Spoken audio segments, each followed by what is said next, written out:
संघर्ष इंस्टीट्यूट में आप सभी बच्चों का हार्दिक स्वागत है। तो आज हम लोग पढ़ने वाले हैं 27 अप्रैल 2023 का करंट अफेयर्स। और चलिए इसी के साथ हम लोग स्टार्ट करते हैं और चलते हैं आगे की तरफ।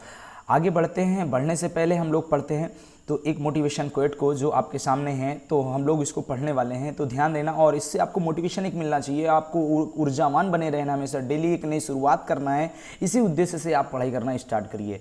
तो ध्यान देना सारे बच्चे, अच्छे से सुनिएगा। जीतेंगे हम ये वादा करो, कोशिश हमेशा ज़्यादा करो, किस्मत भी रूठे पर हिम्मत ना टूटे, मजबूत इतना इरादा करो। और इसी इरादे के साथ हम लोग चलिए बढ़ते हैं और आज पढ़ते हैं आज का सबसे पहला क्वेश्चन। तो आपके सामने है सबसे पहला आज का क्वेश्चन। भारत द्वारा G20 पार्क के निर्माण की आधारशिला कहाँ रखी गई? तो इसका आंसर आप सारे बच्चे करिए। इसकी जो आधारशिला रखी गई है वो दिल्ली में रखी गई है, इस बात को हम लोग ध्यान रखेंगे। इसके अलावा इंपॉर्टेंट फैक्ट्स में चलते हैं तो हम लोग ध्यान रखेंगे G20 2023 की थीम क्या है? तो one earth, one family, one future. इस बात को आप अच्छे से याद रखना। अगर इसको संस्कृत भाषा में बात करें तो वसुधैव कुटुंबकम, इस बात को हम लोग ध्यान रखेंगे। और G20 2023 की अध्यक्षता कौन सा देश कर रहा है? तो इसका आंसर हो जाएगा भारत, इसको हम लोग ध्यान रखेंगे। और SCO 2023 की अध्यक्षता कौन सा देश कर रहा है? तो इसका आंसर हो जाएगा भारत। ICC वर्ल्ड कप 2023 की भी अध्यक्षता कौन सा देश करेगा? अगर इसका आयोजन की बात करें तो इसका आयोजन जो करेगा वो भारत करेगा, इस बात को हम ध्यान रखेंगे।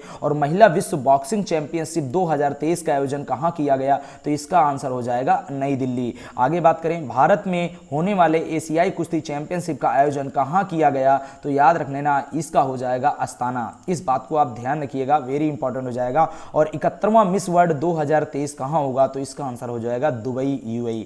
तो चलिए बढ़ते बच्चों आगे की ओर और अगले क्वेश्चन पे चलते हैं। अगला क्वेश्चन अपने सामने है। PM मोदी ने देश की पहली वाटर मेट्रो रेल सेवा का अनावरण कहां पर किया? तो इस बात को आप ध्यान रखिएगा। अगर बात करें तो इसका आंसर जो होने वाला है वो होने वाला है केरल। तो याद रखना, केरल के कोच्चि शहर में देश की पहली वाटर मेट्रो रेल सेवा का उद्घाटन किया गया, अनावरण किया गया, इस बात को आप ध्यान रखिएगा। अगर बात करते हैं इंपॉर्टेंट फैक्ट्स में, तो भारत का सबसे साक्षर राज्य कौन सा है? तो केरल हो जाएगा। और भारत का सबसे कम साक्षर राज्य कौन सा हो जाएगा? तो बिहार हो जाएगा। सबरीमाला मंदिर किस राज्य में स्थित है? इसका आंसर हो जाएगा केरल। और देश का पहला संविधान साक्षर जिला कौन बना? तो इसका आंसर हो जाएगा कोल्लम, केरल। आगे बढ़ते हैं तो वन स्कूल वन IAS योजना किस राज्य की है? तो इसका आंसर हो जाएगा केरल। एक पंचायत एक खेल मैदान योजना को किस राज्य सरकार के द्वारा लॉन्च किया गया? तो इसका आंसर हो जाएगा केरल।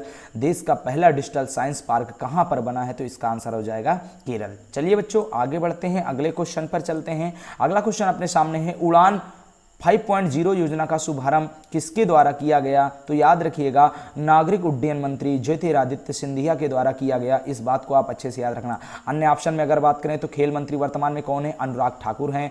अमित शाह की बात करें तो इनके पास 2 मंत्रालय हैं, सहकारिता मंत्रालय और गृह मंत्रालय। और प्रेजेंट टाइम में देश की 15वीं जो राष्ट्रपति हैं उनका नाम क्या है? द्रौपदी मुर्मू है। तो आगे बढ़े, इंपॉर्टेंट फैक्ट्स में चलते हैं हम लोग। इंपॉर्टेंट फैक्ट्स में ध्यान रखें तो उड़ान योजना की टैगलाइन क्या है? तो उड़े देश का आम नागरिक। क्या ध्यान रखना है? उड़े देश का आम नागरिक। और उड़ान योजना कब चली थी? तो 21 अक्टूबर 2016 को उड़ान योजना चली थी। उड़ान दिवस कब मनाया जाता है? तो 21 अक्टूबर को उड़ान दिवस मनाया जाता है, इस बात को भी हम लोग ध्यान रखेंगे। और इसी के साथ आगे बढ़ते हैं और चलते हैं नेक्स्ट क्वेश्चन की ओर। अगला क्वेश्चन अपने सामने है।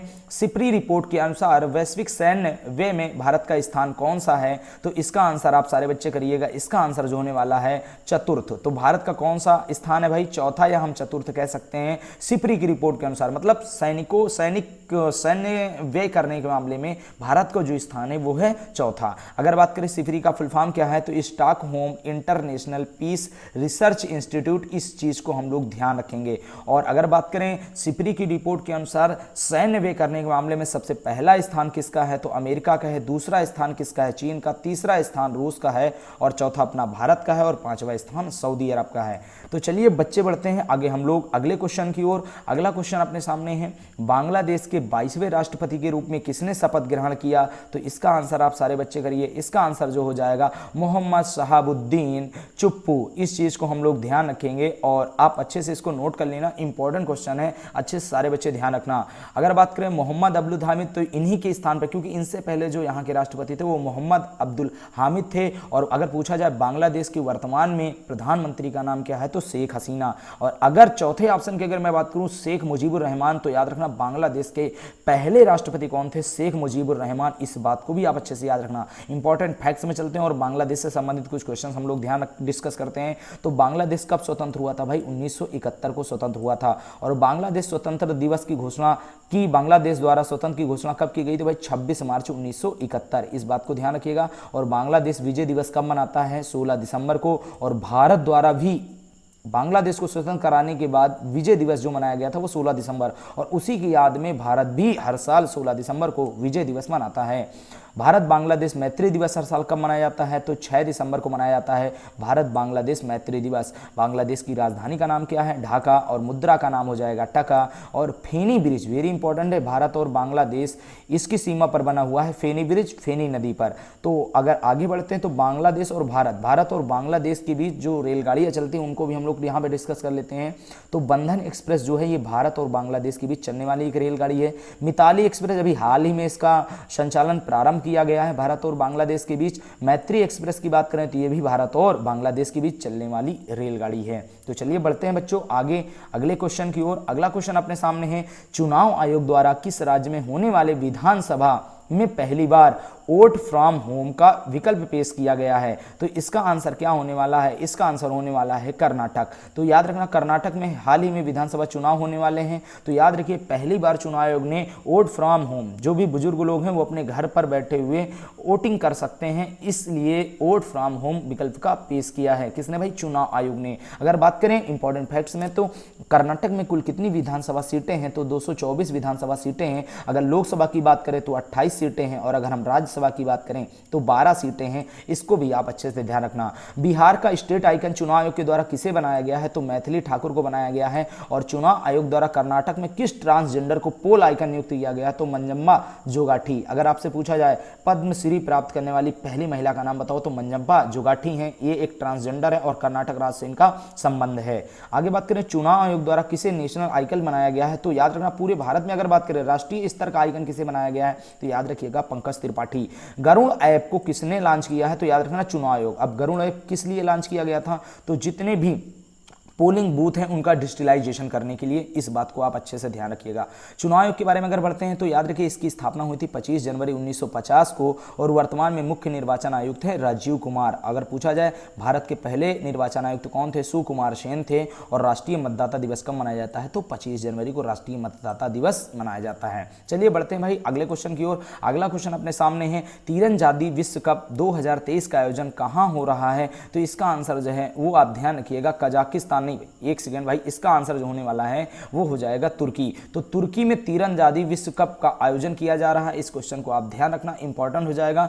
और आगे इंपॉर्टेंट फैक्ट्स में बढ़ते हैं तो 5वां खेलो इंडिया यूथ गेम्स 2022 वाला 23 में होने वाला ये होगा। ये कहाँ पर होगा भाई, भोपाल मध्य प्रदेश। इस बात को आप अच्छे से याद रखना, इंपॉर्टेंट हो जाएगा। और तीसरा खेलो इंडिया यूनिवर्सिटी गेम के बारे में बात करते हैं तो इसका आयोजन होगा उत्तर प्रदेश में। इस बात को भी आप अच्छे से याद रखना, बड़ा इंपॉर्टेंट क्वेश्चन है, आप अच्छे से ध्यान रखना। 22वां फीफा विश्व कप 2022 कहाँ हुआ, कतर में हुआ। इस बात को ध्यान रखना। और 23वां फीफा फुटबॉल विश्व कप जो होगा 2026 में, ये यूएसए, मैक्सिको और कनाडा 3 स्थानों पर इसका आयोजन किया जाएगा उत्तरी अमेरिका महाद्वीप में। अगर बात करते हैं तो चैंपियंस ट्रॉफी 2025 इसका आयोजन कहाँ किया गया, तो भाई इसका आयोजन किया गया पाकिस्तान। इसका आयोजन कहाँ होगा भाई, पाकिस्तान में होगा। और आईसीसी चैंपियन ट्रॉफी 2029, देखो भाई बच्चों यहाँ पे थोड़ा सा मिसप्रिंट यहाँ पे लिखने में गड़बड़ी हो गई, मैंने लिख नहीं पाया है। तो इसका आंसर आप सभी बच्चे कर लेना भारत। याद रखना आईसीसी चैंपियन ट्रॉफी 2029 का जो आयोजन होगा वो भारत में होगा। जून 2023 में इंटर कॉन्टिनेंट फुटबॉल कप का आयोजन कहां पर होगा, तो भुवनेश्वर, आप ध्यान रखिएगा। और किस देश का राष्ट्रीय खेल तीरंदाजी है, तो इसका आंसर हो जाएगा भूटान। चलिए बढ़ते हैं आगे अगले क्वेश्चन की ओर। अगला क्वेश्चन अपने सामने है भाई, ध्यान रखते हैं 8वां प्रश्न अपने सामने है, अंतर्राष्ट्रीय चेरनोबिल आपदा स्मरण दिवस कब मनाया जाता है, तो इसका आंसर क्या होने वाला है, आप सभी बच्चे आंसर करिए। तो इसका आंसर जो होने वाला है 26 अप्रैल। 26 अप्रैल को अंतर्राष्ट्रीय चेरनोबिल आपदा स्मरण दिवस मनाया जाता है, इसको आप ध्यान रखना। और इंपॉर्टेंट फैक्ट्स में ये 4 के 4 इंपॉर्टेंट क्वेश्चन है, बहुत ही ज़्यादा इंपॉर्टेंट है, इसको आप जरूर ध्यान देना और याद कर लेना, कॉपी में नोटबुक में नोट कर लेना और इसको अच्छे से याद कर लेना। इंपॉर्टेंट क्वेश्चन है, चेरनोबिल परमाणु घटना कब घटित हुई थी? 26 अप्रैल 1986 को, इसको आप ध्यान रखिएगा, डेट भी आपको अच्छे से याद रखना है। और भोपाल गैस त्रासदी की घटना कब घटित हुई थी? 3 दिसंबर 1984 को घटित हुई थी। अगर बात करें तो जो ये घटना घटित हुई थी उसमें मिथाइल आइसोसाइनेट गैस का क्या हुआ था? रिसाव हुआ था, इसको आप ध्यान रखिएगा। और बेरूत धमाका कब हुआ था? तो 5 अगस्त 2020 को बेरूत धमाका हुआ। लेबनान की राजधानी बेरूत में क्या हुआ? बंदरगाह पे याद रखिए अमोनियम नाइट्रेट का भंडारण किया गया था और उसमें अचानक से विस्फोट हो गया। तो इसे ये घटना अगर बात करते हैं तो बेरूत धमाका जिसे हम लोग जानेंगे, याद रखना। तो बेरूत धमाका 5 अगस्त 2020 को हुआ था। विशाखापत्तनम गैस रिसाव कब हुआ था? तो 7 मई 2020 को विशाखापत्तनम गैस का रिसाव हुआ था। और अगर हम बात करें विशाखापत्तनम में कौन सी गैस का रिसाव हो गया था, तो स्टायरीन गैस का रिसाव हो गया था एलजी पॉलीमर फैक्ट्री में। इस बात को भी आप अच्छे से याद रखना और ध्यान रखना। अच्छे से बढ़ते हैं, तो चलिए बच्चे आगे बढ़ते हैं अगले क्वेश्चन की ओर। अगला क्वेश्चन अपने सामने है, इस क्वेश्चन की हम बात कर लेते हैं। तो इस क्वेश्चन का पढ़िए पहले और उसके बाद आंसर करिए। पूर्व मुख्यमंत्री प्रकाश सिंह बादल का निधन हो गया, वो किस राज्य के पूर्व मुख्यमंत्री थे? तो इसका आंसर जो होने वाला है वो अपना आंसर हो जाएगा पंजाब। तो पंजाब राज्य के पूर्व मुख्यमंत्री प्रकाश सिंह बादल का निधन हो गया है, इसको आप लोग ध्यान रखिएगा। और इंपॉर्टेंट फैक्ट्स में हम आज पढ़ने वाले हैं कुछ राज्यों के राज्यपाल, जैसे मध्य प्रदेश के राज्यपाल कौन है? मंगू भाई छगन भाई पटेल, इसको आप याद रखिएगा। और राजस्थान के कौन है भाई? कलराज मिश्र। कौन है? कलराज मिश्र हैं। बिहार के राज्यपाल का नाम है राजेंद्र विश्वनाथ आर्लेकर, इसको आप याद रखिएगा। और तमिलनाडु के राज्यपाल का नाम है RN रवि। महाराष्ट्र के राज्यपाल का नाम है रमेश बैस, इसको आप ध्यान रखिएगा। पश्चिम बंगाल के राज्यपाल हैं केसरीनाथ त्रिपाठी। उत्तर प्रदेश के राज्यपाल का नाम आनंदीबेन पटेल है। और हरियाणा के राज्यपाल का नाम है बंडारू दत्तात्रेय। तो चलिए बच्चों, इसके बाद हम लोग चलते हैं अगले क्वेश्चन की ओर। अगला क्वेश्चन अपने सामने है, IIT मद्रास किस देश में अपना पहला अंतर्राष्ट्रीय परिसर स्थापित करेगा? इसका आंसर आप सारे बच्चे करिए। इसका आंसर क्या होने वाला है? तो इसका आंसर आप बच्चे बताइए। इसका आंसर जो होगा वो होगा तंजानिया। तो याद रखिएगा IIT मद्रास जो है अपना पहला अंतर्राष्ट्रीय परिसर जो स्थापित करेगा वो तंजानिया देश में स्थापित करेगा, इस बात को याद रखना। और इसके साथ ही हम इंपॉर्टेंट फैक्ट्स ध्यान रखते हैं। किस IIT संस्थान ने 3D कार्निया बनाया है? तो इसका आंसर हो जाएगा IIT हैदराबाद। और अगर पूछा जाए किस IIT संस्थान ने कृत्रिम हृदय बनाया है? तो इसका आंसर हो जाएगा IIT कानपुर। अगर पूछा जाए भारत का पहला 3D प्रिंटेड डाकघर कहां बना? तो इसका आंसर हो जाएगा बेंगलुरु। और किस देश के वैज्ञानिकों ने कृत्रिम भ्रूण का निर्माण किया? तो इसका आंसर हो जाएगा इजराइल। तो चलिए बच्चों आगे बढ़ते हैं अगले क्वेश्चन पर। लेकिन अभी अगर बात करें तो अब बस आज के लिए यहीं तक भाई। अगर आपको वीडियो पसंद आई हो तो लाइक करिए, शेयर करिए और सब्सक्राइब करिए। अगर कोई नई चीज़ कहीं पर ऐड करना हो वो बताइए। अभी कुछ दिन तक भाई थोड़ी बहुत वॉइस में प्रॉब्लम रहने वाली है बच्चों, तो इससे कोई ज़्यादा दिक्कत की बात नहीं है। बाकी धीरे धीरे 1-2 दिन के अंदर ये सुधर जाएगा, जैसे जैसे हम वीडियो रिकॉर्ड करना स्टार्ट करेंगे। अभी क्या होता है कि थोड़ा सा हड़बड़ाहट हो जाती है। बाकी कोई दिक्कत परेशानी है, सारे बच्चे अच्छे से पढ़ाई करिए, डेली नोट्स बनाइए और अच्छे से पढ़ते चलो। क्योंकि आपका थोड़ा थोड़ा, कहते नहीं सफलता एक दिन में नहीं मिलती, लेकिन एक एक दिन किए गए थोड़े थोड़े प्रयास से हमें सफलता जरूर मिल जाती है। तो भाई इसी के साथ एंड करते हैं। जय हिंद, जय भारत।